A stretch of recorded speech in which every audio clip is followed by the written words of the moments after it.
this changes absolutely nothing. Doomsday is still coming.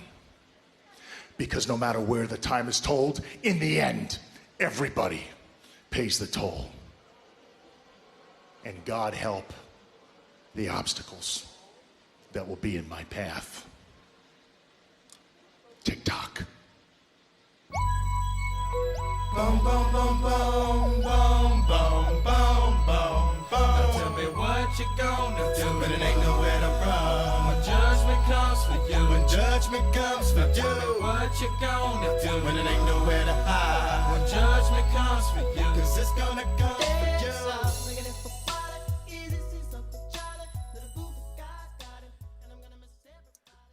All right, and we are back. The War Report. After a small hiatus, we are back to talk about the weird Wednesday night, not Wednesday night wars, NXT 30, and Dynamite that hasn't aired yet. And I'm your host, Cyrus, and I'm here with a special guest, Chris Novak. Thanks for having me on the show, Cyrus. Appreciate it. You do the Ruthless Aggression podcast with your roommate Robert at the Barber Chair Network, but had to come and get you along because there's a lot of stuff going on with SummerSlam. Well, the takeover leading into SummerSlam, call-ups, all these time slots changing and stuff like that. But we're gonna get into In the Trenches, and it's been kind of like a slow week. Like anything that isn't talking about like the shows, just like, you know, outside of stuff like that. And the first thing I'm gonna hit us with is Shaq at Dynamite. Yeah, so with his new contract provision that he had, or with his new contract that he just re-upped with Turner Sports, they teased the fact that he could show up on AEW at some point, which I feel like it does make sense from a cross promotion standpoint. And obviously, Shaq has plenty of experience with wrestling. You know, he was in the Andre the Giant Memorial Battle Royal a couple years ago at WrestleMania. So yeah, and they never did it. I believe it was supposed to happen this Mania, right? And then COVID happened. Yeah, I know that they've been teasing Shaq versus Big Show for seemingly forever. So it's not super surprising that they seem to tease that. Whether or not, you know, however it hits or however it's receptive is yet to be seen. But to be honest with you, celebrity involvement never really bothers me with pretty much anything with WWE. So him doing that would only make sense at the same level, you know, having him have Mike Tyson come in a couple of months ago and do a deal with them too. I'm so glad that Jericho truly never got his match with Mike Tyson, even though I was really liking the Mike Tyson stuff a lot. People are saying that it's going to be Shaq versus Cody, or they were just like, Shaq versus Cody, is it possible? And I was just like, why does it have to be Cody? I think there's a lot of amazing, talented people in AEW, and if I wanted for Shaq to wrestle anybody, it would have to be Lance Archer. Yeah, I think that someone like him, because you know, you try and think that, you know, who's the best fit for him. They don't really have a lot of tall and lumbering dudes besides, you know, the new TNT champion, Brody Lee. But yeah, so between that and I guess Cody would only make sense just from the name recognition standpoint and how over he is there. But Lance Archer would be a great choice to say Shaq just from a size standpoint and athleticism standpoint. Him, Lance Archer, Brody Lee, Wardlow, Luchasaurus, Jack Hager. Nah, I don't want to see it, but he is a tall dude, so I'll put him in the list. I don't want to see the match, but just for continuity, I would. But for sure, if Shaq would come over to Dynamite, I wouldn't really care. But if it were to happen, please let it be somebody like tall or Dustin wouldn't be too bad either. I No, forgot about him, but like, Dustin wouldn't I be wouldn't too hate bad it. at all either. Yeah, so if Shaq comes over, I hope they do something right with that. Yeah. And I don't know if it's breaking news to you. I just saw it like a couple seconds ago. John Moxley is PWI's #1. Yep. How are we feeling about that? I guess it makes sense. I think because they usually do it from June to June, so I feel like the only people who could have, had a chance of being at that level, I suppose, would be like Adam Cole or I guess maybe Seth Rollins, depending on how you feel about him, just from just a kayfabe standpoint. He's obviously had a hot year. He was Universal Champ last year. He's kept his momentum going up until this year. But I guess Moxley's a fine choice from that standpoint. I mean, he's been champ for a while. Obviously came in red hot last year after he had his departure from WWE. So yeah, I mean it is what it is. So Mox being the #1 choice, like I said, I feel like Adam Cole is probably the only guy that I could probably be like, contesting that with. As far as just kayfabe accomplishments and accolades over that calendar year. So I know a lot of people were just like, this woman got robbed, but don't they separate the men and the women? Like they're not in the same like bracket, right? Yeah, I can't remember because I know that they had said a couple of months ago that they might have been intertwining the men and the women this year for the top 500, but they definitely do their own separate PWI Women's Top 100 or whatever it is. But yeah, because I saw like a lot of people mad. They were just like, Asuka got robbed or Bayley or Sasha got robbed, and I was just like,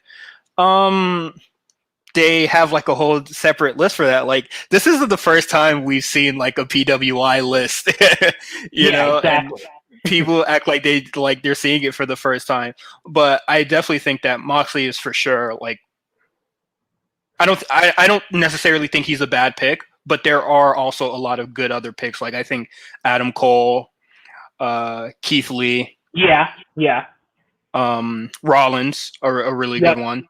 Yep. When did Drew McIntyre's push start? Ooh, his push started probably around late December. Okay. Because in the spring in the late spring and the summer, he was still doing he was being Shane's lackey with the Roman feud. He wasn't really doing anything in the summer because I think he was in King of the Ring, but I don't think he made a really like lengthy run into it. And then I can't tell you a thing that he did in September or October. I know that he was on the Survivor Series team, obviously, and that's kind of when things started to go upward for him. But yeah, he didn't really get started until late December. Yeah. So I know a lot of people do have their issues with Moxley having it, but I'm just looking at the standpoint, like you said, it's from June to June. So we get his like kind of like spectacle of his departure from WWE, where him and the Shield come together one more time, and then they do that house show, and he does like, the promo, like, always believe in yourself, blah blah blah, and then instantly went into New Japan, did the G1 after. People were really high on him and at that point, and then he goes into Dynamite, has his match with Cody. Has his match with Kenny. People weren't really receptive, but I definitely think like I may not be the biggest fan of Moxley, but I do think that like his June to June is like nothing but crazy momentum, except like probably like 2 weeks that he wasn't at Dynamite because he was quarantining. Exactly. So I think that's I think it's a solid pick, but we're going to do Dynamite really quick because we're recording this before the Dynamite officially starts at both our times. So I'm just going to blitz through it before we talk about, the crazy week that NXT basically had. Yeah.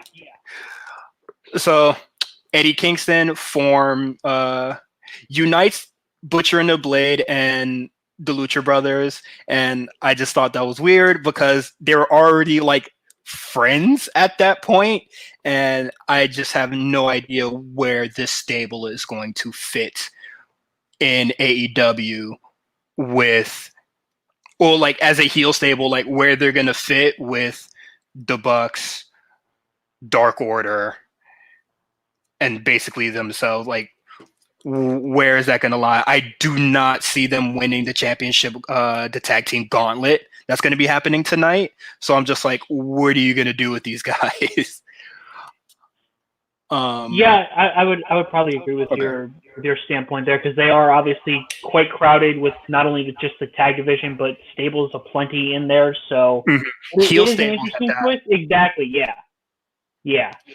So I'm glad Eddie Kingston is getting his time to shine, but I do think this is a weird position. It's just the start, so I'm always open to being impressed. So we'll see how it goes. Orange Cassidy versus Jericho 3. I don't know why.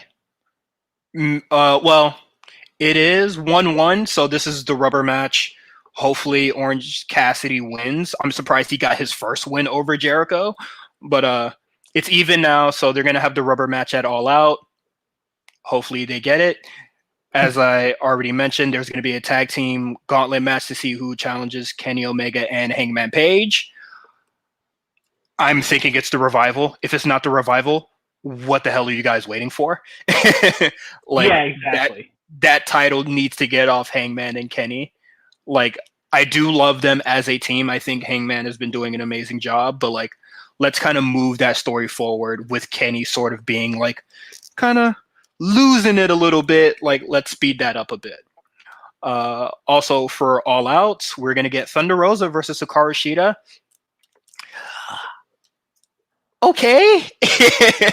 I love Thunder Rosa. I think she's an amazing wrestler, but this kind of just came out of nowhere, and as all the problems that's been addressed with the women's division, even when we were on hiatus, is showing in this feud. But I'm glad that Hikaru Shida is even on the card at All Out at this point.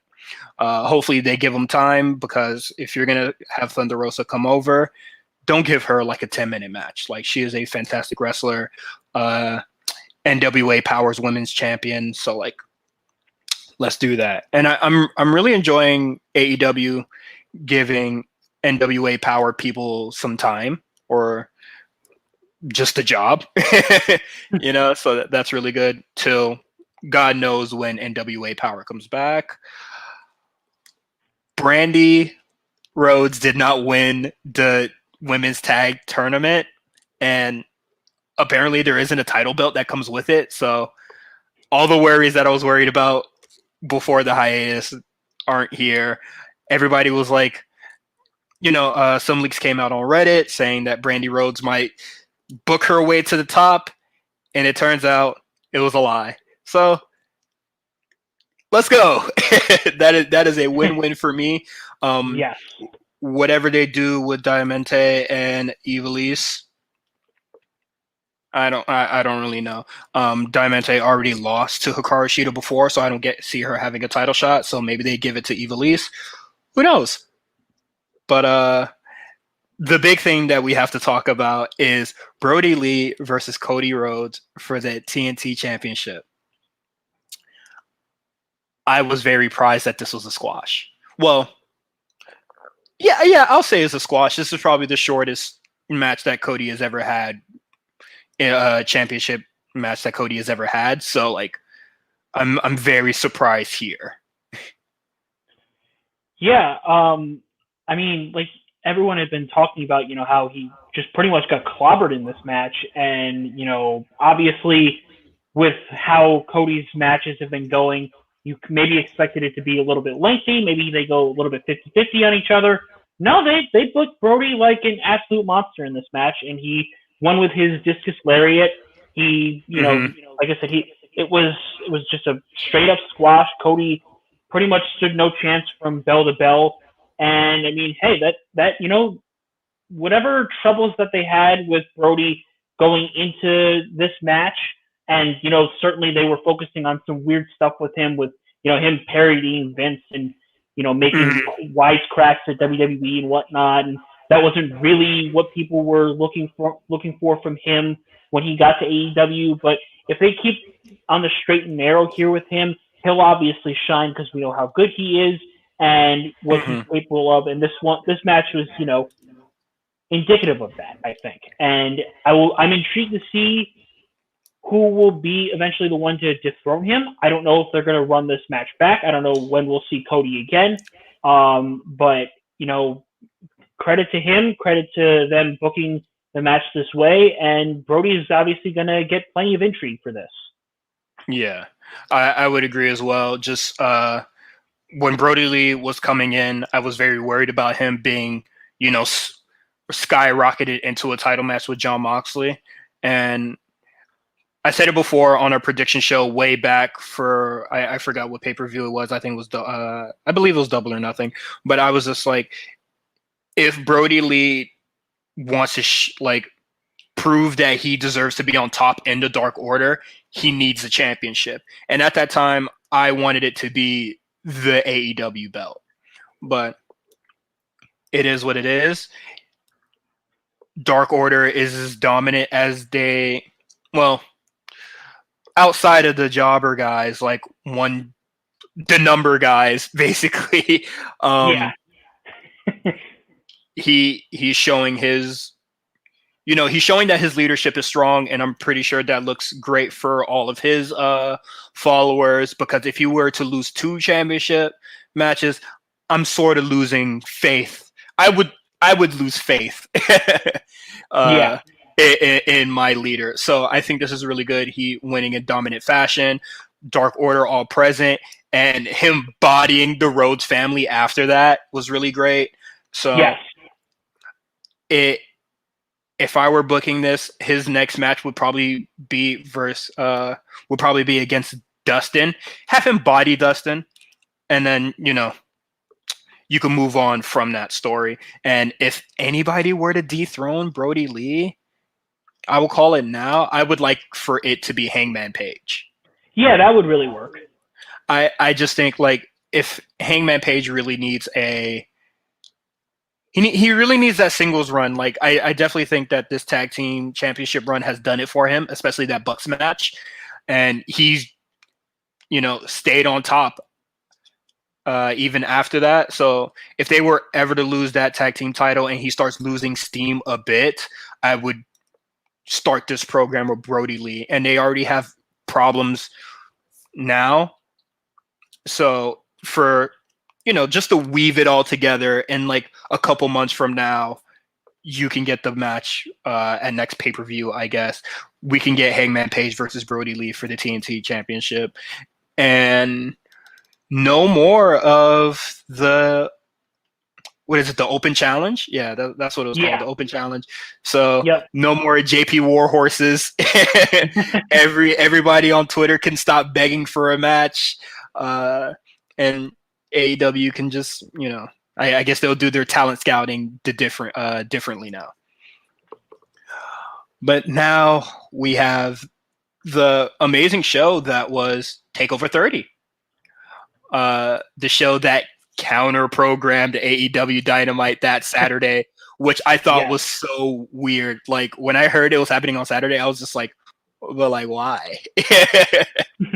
I would have just did it on Thursday they're doing this week. Unless there was also basketball happening on Thursday. Yeah, I think it was basketball then too. Okay. Sorry, I don't keep up with the NBA, so I'm just all these time changes, I'm just but for why? Because I'm so in the wrestling bubble. But TakeOver 30 opens with a tag team triple threat. Breezango, Oni Lorcan, and Danny Burch. I didn't think they were going to win. And Elgato del Fantasma. And Breezango wins. And I was just okay, sure, I guess. Yeah.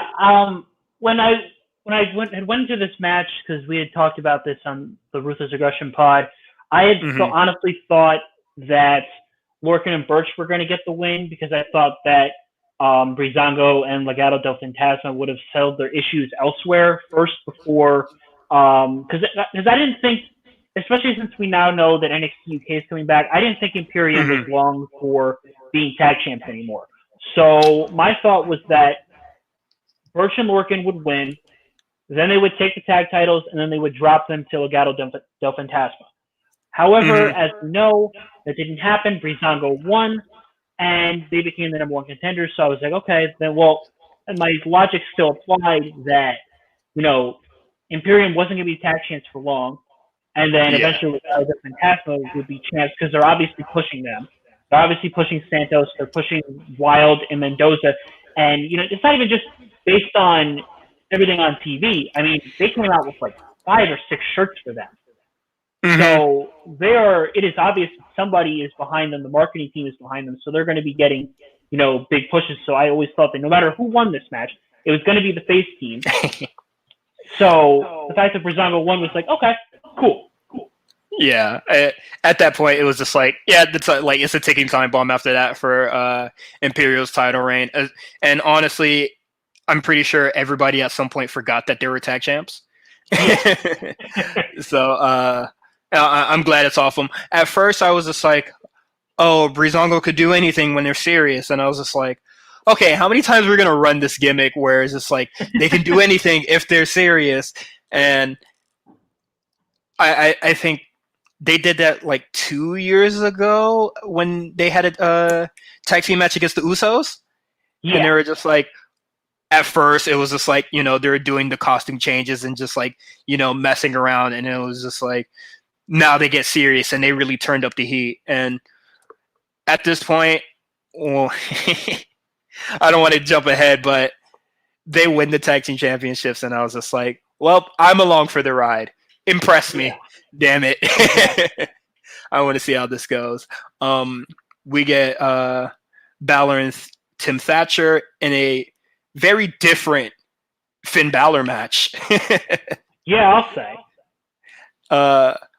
I was watching this live with Mark from RSPN and Justin from the A Show, and we were just like, Timothy Thatcher's offense is very like odd. Like this is going to be an extreme styles clash between these two competitors, and it definitely showed. And Neil said it on the A Show. Finn Balor doesn't hit his normal beats in the match because Tim Thatcher just doesn't play that. Yeah, but I definitely thought it was weird that Balor got the win here. I didn't think he needed the win, but seeing how stuff went on Wednesday, I think it's fine that he has like some sort of momentum. Yeah, so I didn't think the world of this match. I thought it was pretty good. I thought it was a curious choice to open this because, I mean, if there's anything that takeovers have shown us, that they always start with, high energy, fast-paced, frenetic action, not really the slow-paced style that Thatcher was working, which is not, it's not a discredit to him or anything like that. I just thought that among the matches that they had, I thought it was just an interesting option to go with this first. But, based on the card that they had, I don't know what other options they would have had besides Dakota and EO, perhaps. I'm honestly surprised. I'm honestly surprised that the ladder match didn't open. They've done it before.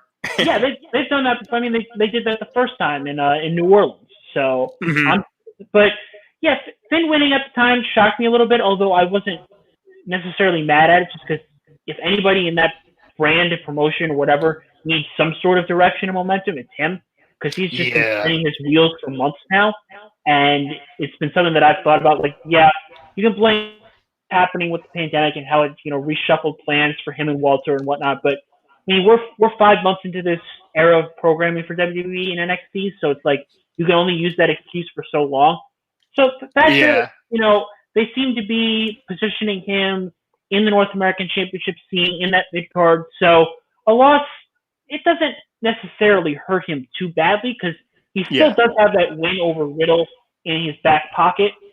They haven't obviously done a lot with him since, but I don't think it's, I mean, even necessarily if what we know happens on NXT next week, and if Finn does become the NXT champ, you can spin off into a feud between those two and maybe give Thatcher the belt and whatnot and go from there. But yeah, so Thatcher with the belt.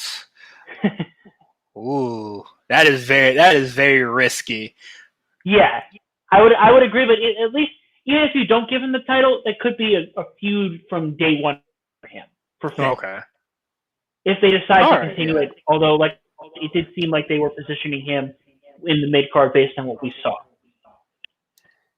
Yeah, definitely, and I'm very unsure with like what they're gonna do with Tim Thatcher. Like he is in the mid card scene, but 2 losses, like I don't want to say like 2 losses and then he has like no direction, but I definitely thought it was weird that like right after losing to Finn Balor they would put him in a North American Championship match against Damian Priest and whatever scheduled date. I think it'll be happening next Tuesday, but I'm unsure with all these weird time changes. But I definitely thought it was weird. So, and if he loses back to back, I'm just like, all right, what are you doing with this guy? Exactly. I definitely wouldn't have put him in that match on or like set that up without him at least getting a win on like that Wednesday. Exactly. So now, it is active outside. We have the ladder match for the North American Championship. I'm trying to remember off the top of my head because I didn't write it down, and I realized that's a big mistake. It was Bronson Reed, Cameron Grimes, Damian Priest, Johnny Gargano, and Velveteen Dream. Okay, yeah. So sad that Dexter Lumis couldn't be in this match. I definitely think he would have had a stellar performance here. He might not have won, but it would have just looked great there. But what is your thoughts on this match? I thought this match was like heat. Like this match is amazing. No, I really liked it. I thought as usual there was a lot of innovation here. There was some creativity on display. I thought Candice getting involved in the match was fun. She did some fun stuff in that match, which only makes sense because if anyone knows Candice LeRae, she's a daredevil. She's not afraid to mix it up. So it was only smart for them to do that. And I thought going into it, there were 3 guys who needed to win, and those were the first 3 guys: Bronson, Cameron, and Damian Priest, just because of differentiation, putting a fresh face at the top of that division, for helping to lead towards the next era for that title after Keith Lee had relinquished it, and just in general, there was a bit of an exodus, and there's guys who really shouldn't be there anymore or shouldn't be competing for championships like that. So I think they obviously made the right move here, and like I said, match goes, a lot of good fun stuff. I dug a lot that Bronson, Cameron, and Damian did themselves. Obviously, the spot with Dream getting just flung out onto the ground outside the barricade. Man, crazy. The timeline when Dream reached the top of that ladder, everybody was just like, oh my god, oh my god, oh my god. And it was just like, no, Dream made the same dumb decision that he made 3 years ago, getting on top of the ladder, seeing the title belt, and just saying, no, I'm going to dive anyway. Except this time, he at least looked at the title, and that was something that Edge mentioned on his podcast way back. Like, Dream didn't even look at the title when he got to the top of the ladder in New Orleans, but he did it now. So learn it from the legends, and just totally bailed. And he was a non-factor in the match, and everybody just took a deep breath or a deep exhale. Everybody was very worried. But in this match, I was rooting for Bronson Reed all the way through. Say what you will about NXT or just the developmental process, but they made me care about Bronson Reed in 3 weeks. Yeah. I am all behind him. And soon as he came out and I saw that they killed the thing, I said, yep, this man is the legend now. This is it. Yeah, because now he has the shirt where he's a colossal Bronson Reed, not Thick Boy. Yeah, and it has the helicopters around it, like Yes. Godzilla, like big time stuff. And I'm sorry, I'm not wearing no shirt with that says Thick Boy with 2 C's on it. I'm sorry. I know a lot of people liked it, like, as a joke, but like, come on, son. Yeah, we got to come to a spade that colossal Bronson Reed works infinitely better for him. Oh, much better. And I hope that, and I know it's probably will be a one-time thing, but more Bam Bam inspired gear. I loved the Bam Bam inspired gear. Honestly, if all his gear is like really paying homage to big men in history or whatever, like I'm all for it. You know? Cameron Grimes looked really good in this match. Took a nasty spot from Gargano. What was it? Was like a power bomb onto the ladder, and Johnny Gargano, like, honestly, it would have been safer if he completely missed the ladder. Oh yeah, that's how bad it was. Yeah, that was nasty. But yeah, Damian Priest wins it. I think he's deserving. If he didn't win it, I'd be like, "What the hell are you doing?" And I said it on Twitter. He's gonna win it, and the bitches is gonna come back. And you know what happened? You know what happened? That man hopped into a hot tub in the rain in a parking lot with some of the finest women that NXT has hired to be in the jacuzzi with him. In pants, no less. Yes, in leather pants. Monstrous. Yeah. Honestly disgusting, but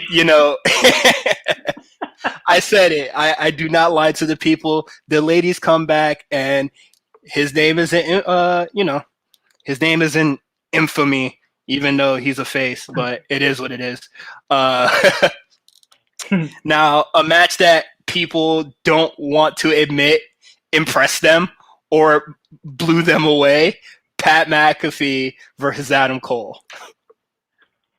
This match blew my expectations, and my expectations should have been on the floor like everybody else's. But people still hated on this match, and I'm very confused by that. Yeah, I mean, I felt like from the start, I was one of the people who, unsurprisingly, because I typically try to look at the bright side of things, but I was one of the people who was a little bit in favor of it compared to everybody else. Mm-hmm. And that was mostly just because I had thought some of the dismissals of this were kind of weird, because people were saying, Pat McAfee's not an A-list celebrity. And I'm like, they're not trying to do that for something like NXT. They're not WWE, and they know that. And also, stuff was like A-list celebrity. Yeah, like everybody knows that Snooki was at WrestleMania, and she's like B at best. Yeah. No disrespect to her, I like Jersey Shore, but like they had Snooki there. Like they're not opposed to like getting really obscure people. Exactly. So and I knew, and some people were like, "Oh, he's just a podcast host." I'm like, no, he's former All-American in college, and he was a punter for well over a decade, I would say. And he's a fantastic athlete. So, and people were like, "Oh, Adam Cole getting punked out on TV is bad." Like, okay, yes, I can see what you're saying. However, someone like Pat McAfee cleared that up real quick. They did. They really did. And even someone like Pat McAfee should be beating the crap out of somebody like Adam Cole. And even with what happened, like, it was a cheap shot. It was a cheap punt kick while Cole was at the commentary desk. Like, it was there. It was right there for everyone to see. And even then, this match just blew me away. Just the sheer athleticism that McAfee was putting on. The one thing that really obviously stuck out was the backflip that he did off the top rope, which stunned Cole, and then he ran up and did the superplex. Like, that was nuts. And I don't know how I don't know how people didn't see that backflip and go, "Oh, okay, this is actually pretty sick." Yeah. Because I think the week before they posted a video package of Pat McAfee in the ring, and better than me, doing his lockups and stuff. I thought he was okay, and then when I saw him run the ropes, I was just like, "Yikes!" But in the start of the match, Adam Cole obviously he out wrestles him, but he gets the upper hand at some point, catches Cole off guard, which I don't know how people didn't think the match was gonna go this way, where Pat McAfee, a former athlete, surprisingly is more athletic than Adam Cole thought. This is super simple stuff here, people, and I would agree. I am one of those few people that did have their reserves at the start. I didn't like that Adam Cole got his head kicked in. I thought it was really weird for that to happen. And I just said, you know what? I'm not at at this point, impress me. And Adam Cole came out, beat the hell out of Drake Maverick and Killian Dane, and he cut this amazing promo and he cleared it up, and it was just it was a cheap shot, and that was great. I definitely like the part where Pat McAfee's pals came out and started trying to look intimidating, and the and the Undisputed Era come out, because it was just all right, there's not going to be any real interference here, so there's not going to be any real shenanigans involving the UE or Pat McAfee's friends. So every podcast I talk about wrestling on, I hate interferences. So I'm really glad that they didn't run that route or have Adam Cole have to cheat to beat Pat McAfee, because I think that would have really did a disservice to him. But Adam Cole wins. Pat McAfee took the Panama Sunrise, and you know what? After he took that, I was just all right, this match is definitely 4 stars.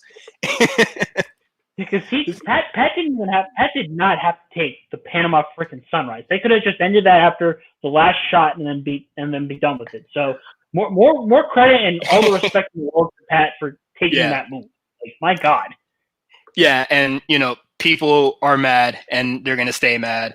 But one of my favorite parts about it is Adam Cole. He is setting up for the last shot where he's about to take the knee pad off, and he's just nah. And then he's just screaming, "Get up!" at him, and he does the Panama Sunrise. Yeah. But I definitely thought it was a stellar match. People were really upset about it, and I don't know why. My expectations were on the floor, and it exceeded it, and exceeded it more after the Panama Sunrise. Yeah. So, really good match. And we're going to go into the next match, which I don't want to say I'm disappointed by, but I would definitely say it's probably one of my most forgettable. I definitely think this match was forgettable by my standard. And I don't know how anybody else feels, but Io Shirai versus Dakota Kai, I thought it was pretty mid. Yeah, I mean, I always knew that Io was going to win. It was not nearly enough time has passed Shirai by for this NXT Championship reign that she's on. But considering where both ability levels are, I thought it was really good. But they definitely left, and I felt the same way about Finn and Thatcher. They left a lot of meat on the bone here, I think, and maybe this is because. Well, actually, I'm not even sure now at this point because of what happened after the match and then what happened on Wednesday. I was going to say they might have been saving some for another or future encounter, but yeah, I thought that both of them are capable of better. It's not to say that the match was bad, but yeah, I think that there was definitely more to do for both of these two here, and I'm not sure what I don't have the answer of what could have been done, but it definitely felt like it was lacking a little bit. Yeah, I don't really know either. I can't pinpoint it exactly, but definitely I just felt like there should have been more. You know, like I don't like. I definitely like these two competitors a lot, and I just wanted more. For like, it's weird to say, but like I just wanted some more, and it just got weird. Raquel got involved, which was like inevitable, and it if they don't have a future encounter, then I'm gonna look down on this match even more. You know, like I definitely think they need to have a rematch where it's a little more intense, or there's a little more. And if I don't get it, if I don't get that rematch, or the match between them, then I'm just like, all right, let's move this along. But well, it's interesting that you bring up Raquel, and because she was brought in the Wednesday before the show, which makes sense, because if she came back at Takeover and Dakota still lost, they wouldn't have had an opportunity for both of them to stand tall, which they were able to. But Raquel's involvement here, she did the basic standard stuff, but overall lately, and this is just, I don't know how anyone else feels about this, it's been something that I've felt while she's been absent from TV for whatever reason. I thought Dakota was doing fine on her own. And even with the dimension of Raquel there, it was just like I felt like Dakota could have hung around with Io and maybe not having a match built around, and obviously Raquel got involved later, but maybe not having a match built around that would have maybe helped or aided this. But I just felt like, Raquel in general just I mean, I'm iffy on her right now anyway, so like I don't want to say like have a steel cage match, because literally she had the steel cage match with Tegan Knox and Raquel got involved. So it's just like I guess they're just like a package deal at this point, and I guess we'll get into it when we talk about Wednesday's show. But I think the match really worked in favor more of like Raquel than it did Dakota. Yeah. Like it worked more towards her favor. But definitely I really hope they have another match while Rhea Ripley is involved with Raquel or Mercedes Martinez, whatever they decide to do. Whatever delays Io Shirai versus Rhea Ripley. So I'm okay with that. And Rhea Ripley gets involved, beats up Raquel. Well, no. She beats up Dakota Guy a little bit, and then has a face-off against Raquel, and then the match is over. It is what it is. Rhea Ripley stands in the background menacingly while Io Shirai celebrates, and that's about it. And the main event, which I don't know what people want at this point. This is a completely different NXT title match, and Keith Lee versus Karrion Kross is extremely different than what we've been getting in the past 2 years now out of the NXT title matches, and people just didn't really like it. I definitely liked the slower paced, methodical match. I saw people upset that Karrion Kross were going for like arm bars and holds and stuff, and I was just like, how is he going to put his opponent down if he doesn't work? Do you people not watch wrestling? Yeah, I mean, I didn't know what people were expecting match. And not to be whatever with it, but I wasn't sure what people were expecting with the result. Like, sure, they could have given Keith a retention in his first Takeover title defense. It wouldn't be his first title defense. That was against Dijakovic, but the writing had been on the wall for so long now that they were going to coordinate Kross within the blink of an eye, because everyone has been high on him in the hierarchy since the minute that they got him. So I mean, I knew he was going to be champ within a flash of a. So I'm not sure what people were looking for in that regard. Was it the best finale for Keith as we found out it would be, and as many speculated it would be? I don't know, but I know that this was a different style of match because they were looking to do something just different from how we've seen, and people were getting tired of that style that we've seen for 2 years anyway. So It's just very confusing. I definitely think that people just came to the conclusion if Keith Lee loses, the match is bad. Yeah. But then you have the complete opposite coin of that, and it's just like, if Karrion Kross doesn't win, then Karrion Kross is bad. So it was like sort of sacrificing 2 stars, but God, people didn't know what they had in store. Yeah. But they said it on the A show, like soon as Ciampa was announced to come back, they knew Keith Lee was losing, and I did feel the same as well.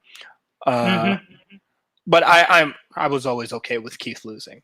But I definitely thought this match was much better than, well, not much better. I just thought it was a lot different than, the 45-minute kick out, super kick extravaganza. And Keith Lee looked great, making Kross look strong. The arm bars, the holds, the Saito suplex from the second rope for the finish. I thought it was fantastic. Yeah, I mean, I it for what it was, especially from the sake of it was something different. So I thought it was really solid, and I thought this takeover in general was just a very solid show. Even with Balor, Thatcher, and Io, Dakota being somewhat disappointing, I think there were still some really strong high points with the North American Championship ladder match, and especially Adam Cole, Pat McAfee. Yeah, I would definitely say those are my 2 highlights on the show. Not to discredit anybody else, but I definitely thought that those two matches were really great. All right, so that's TakeOver 30. I forgot to mention that NXT UK is coming back. I don't know if we're going to start covering that on the show, but we'll figure it out. Well, I will figure it out. I don't know. I've been watching a lot of NXT UK recently, so yeah, maybe I'll probably watch for a couple weeks on its return. Don't hold me to that. But Wednesday, Triple H goes on social media and says that Karrion Kross is injured, and everybody said that, well, that was a waste. And I'm just like, guys, relax. So at the start of NXT this week, Karrion Kross relinquishes the title. Shoulder separation, I believe. Nothing too bad. Sucks that he had to vacate the title. This is something that I definitely think it hurts NXT a lot.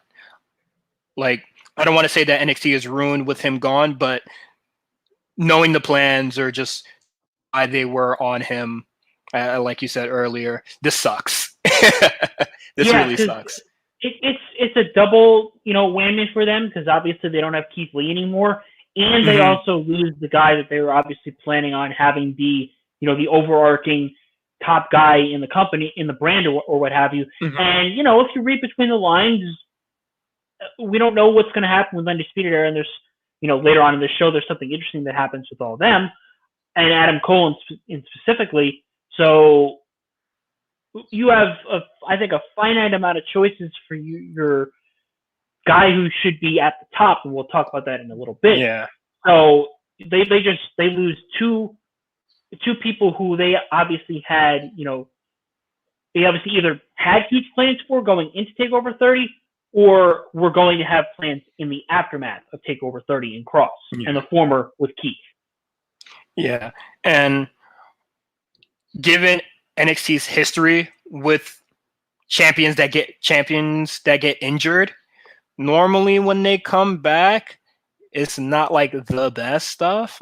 Like, I'm sorry, but like when Nakamura came back, or like when Samoa Joe came back, and like Nakamura, like him was like going back and forth. I think I liked one match out of that whole like feud sort of thing. Yeah.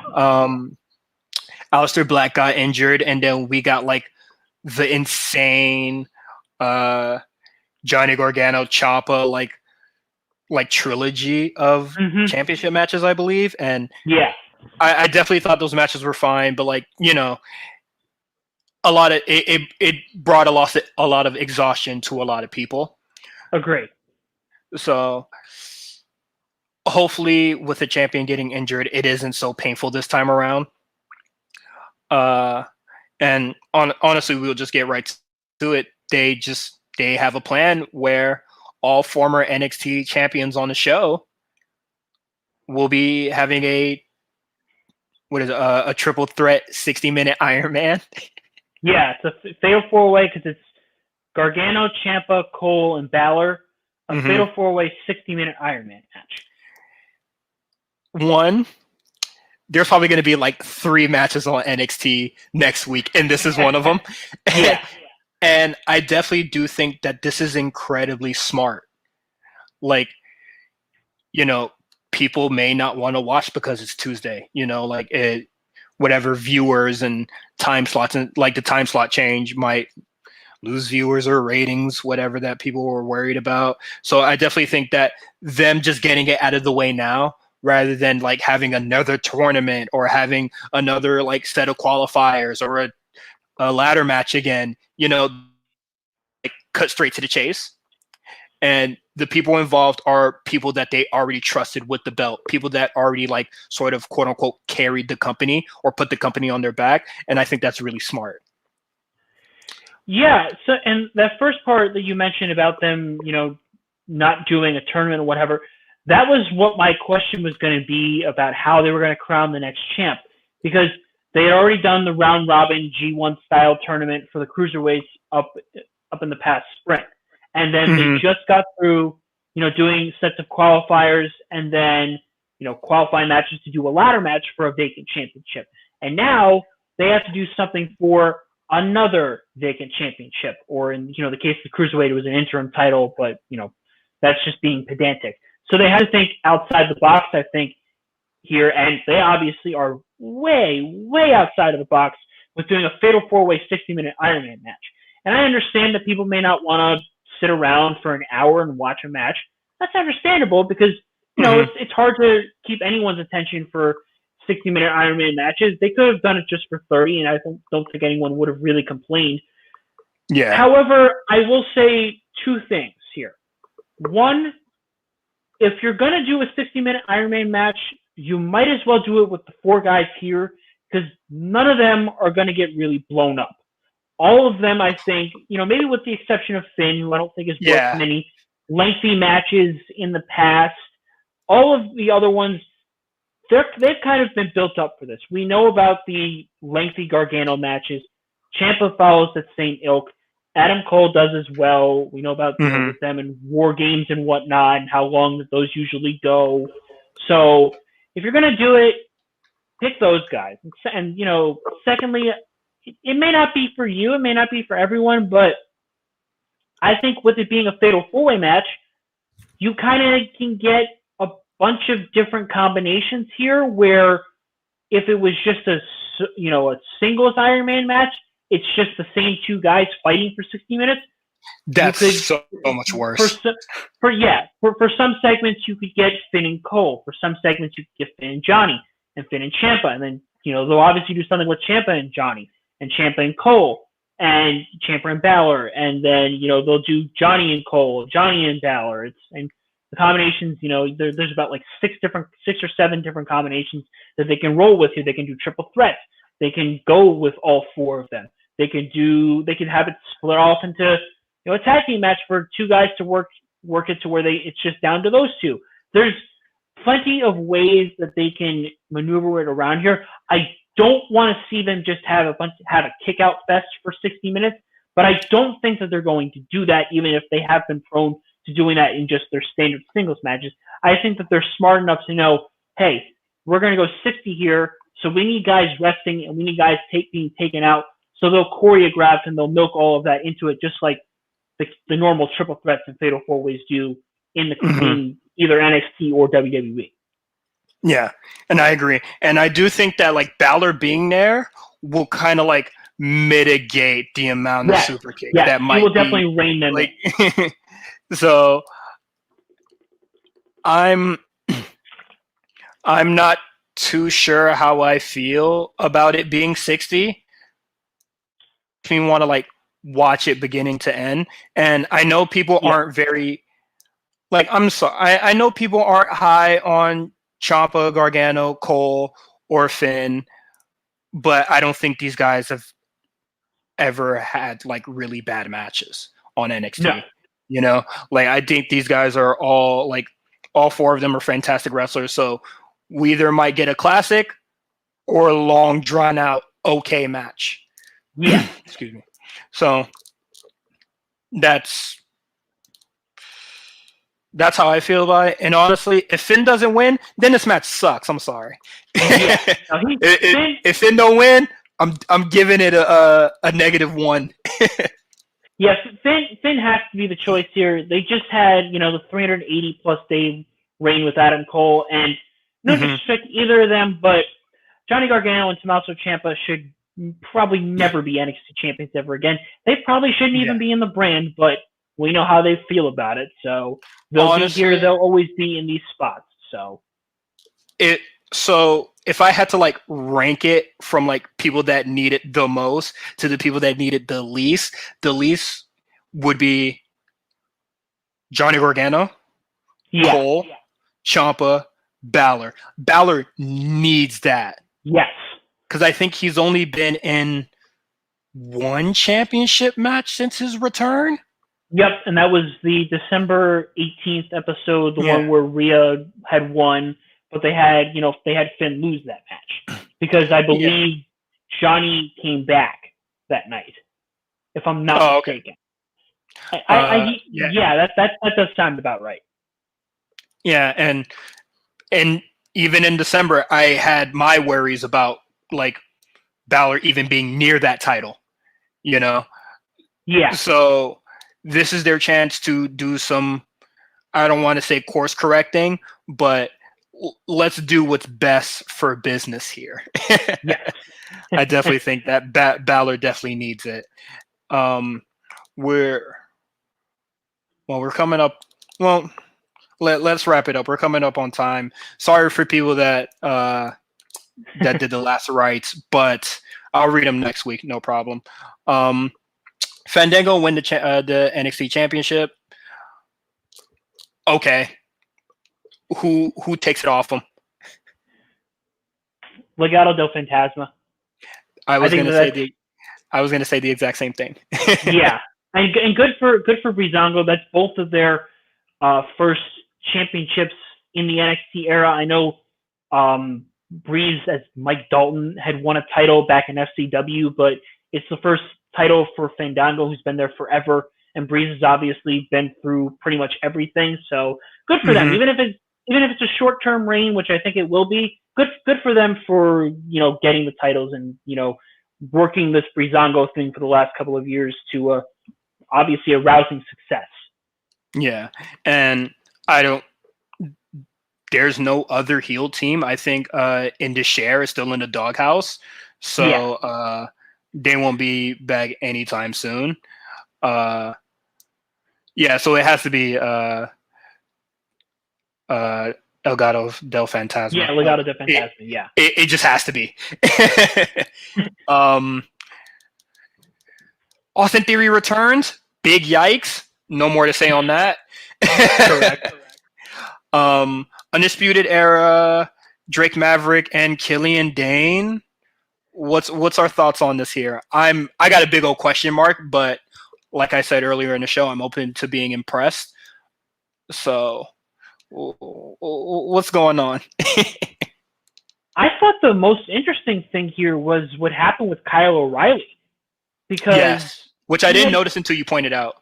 Yeah, because he had won with the heel hook after having Maverick in the knee bar, and afterwards he was very cautious about beating Maverick up after the match, but Roddy and Bobby seemingly had no problem with that, and he was just kind of backing off.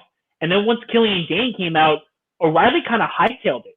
So I'm wondering, was he leading them from afar, or is he about to get ousted from the group for quote unquote being too soft? So I'm very, and it obviously occurs to me also that, Cole technically cost them the tag team titles with his mess with Max because they were paying attention to that. I'm very upset that they haven't addressed that yet. Yeah, and also the fact that Cole obviously had his, individual promo backstage because of the title match, but he wasn't with them at ringside. So I'm wondering because they're obviously doing something. I think everything was purposeful here. So they're doing something with Kyle, and I'm very intrigued about what it could be. Because anything that props him up is a good thing. Because I've been for O'Reilly for the last couple of years, and if he's about to get a singles push or run, by all means. Yeah, I'm definitely with it. And I know that I was at first when I first saw it, I was very confused by just Drake Maverick and Killian Dane possibly forging a friendship and then not forging a friendship. So I'm just like, what are you gonna do here? But this may serve more into the Undisputed Era story than their story. So that's why I'm just like, I'm waiting to see where this goes.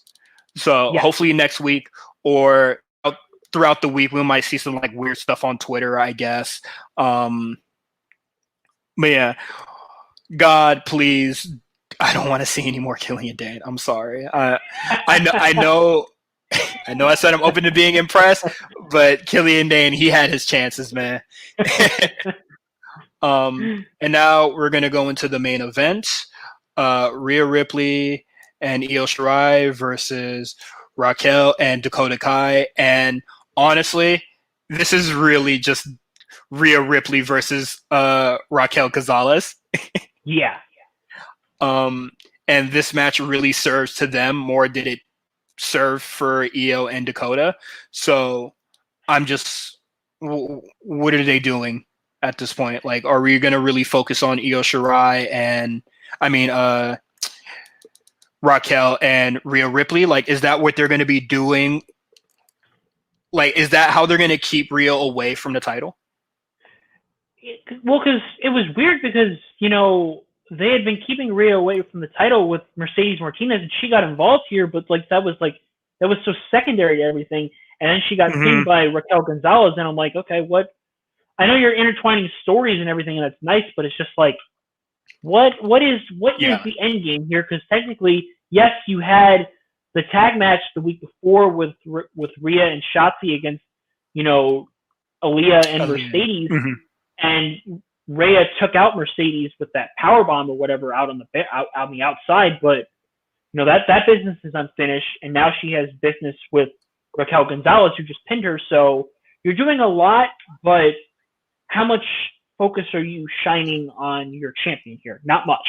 She was she was very much an afterthought here.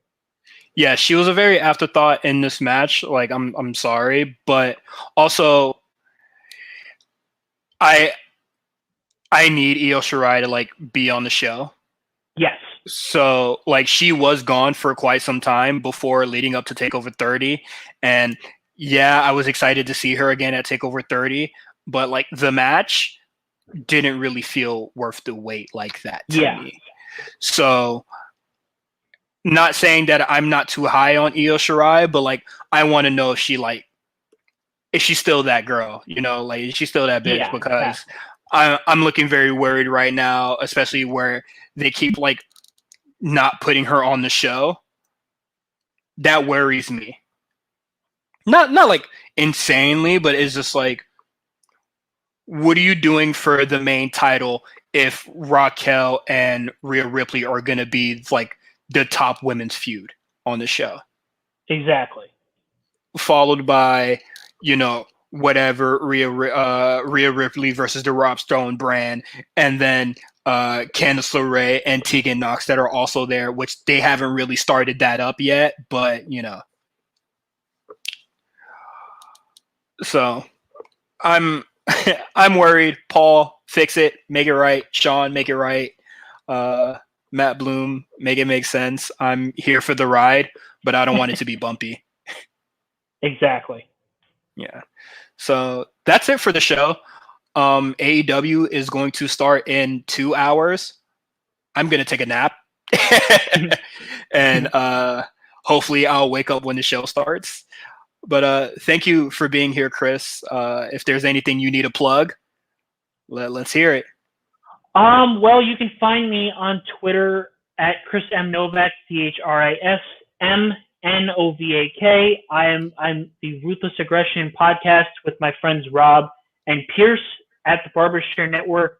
Follow us at BarbershareNet. We record every Thursday, so our podcasts come up on every Friday. We've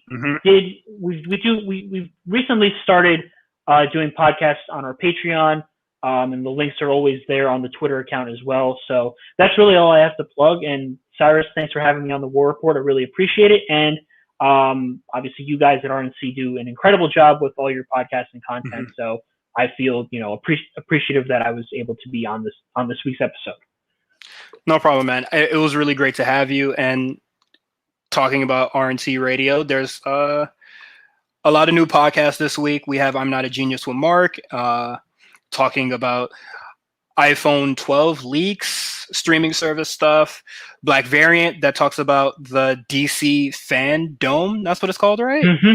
Yep. I didn't see any of the stuff, so I need to listen to that. I didn't even see the Batman trailer. Justin was telling me about it, so they have to fill me in because I don't know anything about DC or comic books. So they got to fill in that gap for me. And every Friday, the War Report's back, baby.